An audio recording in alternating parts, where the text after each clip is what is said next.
Jake was hurrying to school one morning when he spotted something lying on the sidewalk. It was a brown leather wallet, slightly worn out but still intact. He looked around to see if anyone had dropped it recently, but the street was empty. He bent down to pick it up, feeling the weight of the wallet in his hand. Curious about the owner, Jake opened the wallet carefully. Inside, he found some cash, credit cards, and a few personal items. But what caught his attention was an ID card. The picture showed a smiling elderly woman, and the name read Mrs. Anita. Jake knew he had to find her and return the wallet. Determined to do the right thing, Jake decided he would find Mrs. Anita and return her wallet. He thought about taking it to the police station but felt a personal touch would be more meaningful. Besides, he had some time before his first class started. Jake started asking people around the neighborhood if they knew Mrs. Anita. After several attempts and a few puzzled looks, a shopkeeper finally recognized the name. "Oh, Mrs. Anita lives just a few blocks from here. She's a lovely old lady," the shopkeeper said, giving Jake the directions to her house.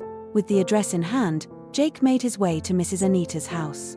It was a quaint little house with a well-kept garden. He walked up to the front door and rang the doorbell, feeling a bit nervous about meeting her. After a moment, the door opened, and Mrs. Anita appeared. She looked worried and a bit frazzled. "Can I help you?" she asked. Jake smiled and held out the wallet. "I found this on the sidewalk. It belongs to you, right?"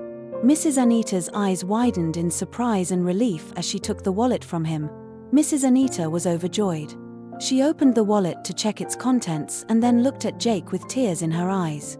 "Thank you, young man. You have no idea how much this means to me.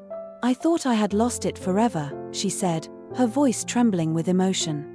Overwhelmed with gratitude, Mrs. Anita offered Jake a small reward, pulling out a crisp bill from her wallet. "Please take this as a token of my appreciation," she insisted. But Jake shook his head and smiled. "No, thank you, It's enough for me to see you happy."